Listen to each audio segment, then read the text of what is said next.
সাৱধান বন্ধুসকল, আধাৰ কাৰ্ডৰ নাম্বাৰ এতিয়াৰ পৰা আৰু কাকো নিদিব। চৰকাৰে নিজেই কৰিলে এই ঘোষণা। কাৰণ আপোনাৰ আধাৰ কাৰ্ডৰ নাম্বাৰ ব্যৱহাৰ কৰি কোনোবাই আপোনাৰ বেংক একাউণ্ট খালী কৰি নিব পাৰে। এখন চিম কাৰ্ড কিনাৰ পৰা আদি কৰি ট্ৰেভেল কৰালৈকে সকলোবোৰ ঠাইতে আমাক আধাৰ কাৰ্ডে বিচৰা হয়। আজিৰ দিনত আধাৰ কাৰ্ড ইমান মেণ্ডেটৰী হৈ গ'ল যে ইয়াৰ অবিহনে আমাৰ সকলো ইম্পৰ্টেণ্ট কাম ৰখি যায়। আৰু এইবাবে আমি কোনো কুৱেশ্যন নকৰাকৈ সব জাগাতে আমাৰ আধাৰ কাৰ্ডৰ নাম্বাৰটো দি দিওঁ। কিন্তু আপোনালোকে এটা কথা জনাটো প্ৰয়োজন যে আপোনাৰ আধাৰ কাৰ্ডৰ দ্বাৰা কোনোবাই বিচাৰিলে আপোনাৰ সম্পূৰ্ণ বেংকৰ ডিটেইলছ উলিয়াই লৈ ল'ব পাৰিব। 2021 চনত ঝাৰখণ্ডত এটা ঘটনা ঘটিছিল য'ত মানুহৰ ডুপ্লিকেট আধাৰ কাৰ্ড বনাই স্কলাৰশ্বিপৰ টকা কোনোবা বেলেগ একাউণ্টত ট্ৰান্সফাৰ কৰা হৈছিল। ঠিক তেনেকৈয়ে পাঞ্জাৱৰ কংগ্ৰেছ ফাৰ্মাৰ চিফ শমশেৰ সিং দিল্লৰ লগতো এনেকুৱা স্কেম হৈছিল য'ত তেওঁৰ ওচৰত কোনোবা এটা বেংকৰ পৰা ফোন আহিছিল আৰু তেওঁক যি টি অফাৰৰ লোভ দেখুৱাই তেওঁক কৈছিল যে আপোনাৰ আধাৰ কাৰ্ডখন ভেৰিফাই কৰিব লাগিব, তেতিয়াহে আপুনি এই অফাৰবোৰ ল'ব পাৰিব। মানুহজনেও সেই কথামতে নিজৰ আধাৰ নাম্বাৰ আৰু OTP চেণ্ড কৰি আৰু ইয়াৰ পিছতেই তেওঁ একাউণ্টৰ পৰা 27 লাখ টকা নাইকিয়া হৈ গ'ল। মাত্ৰ এয়াই নহয়, Telangana,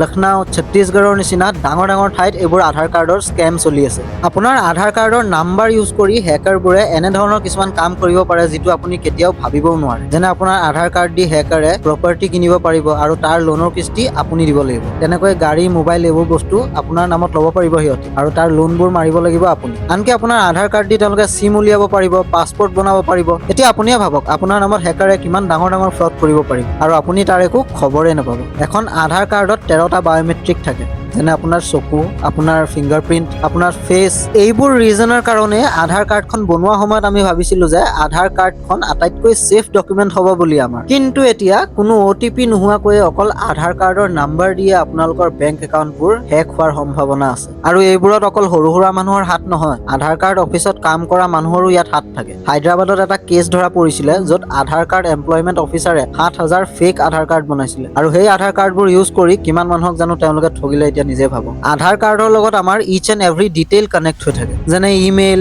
phone numbers, bank details, private agreement, LIC insurance, passport, almost চবেই। এতিয়া নিজেই ভাবক আধাৰ কাৰ্ড দি কিমান সহজে আমাক কোনোবাই লুটিব পাৰিব।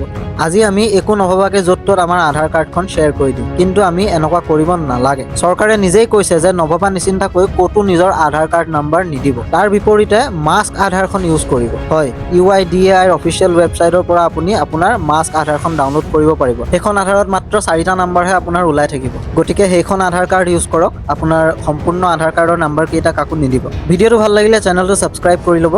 আমি লগ পাম আমাৰ নেক্সট ভিডিঅ'ত, তেতিয়ালৈকে গুড বাই।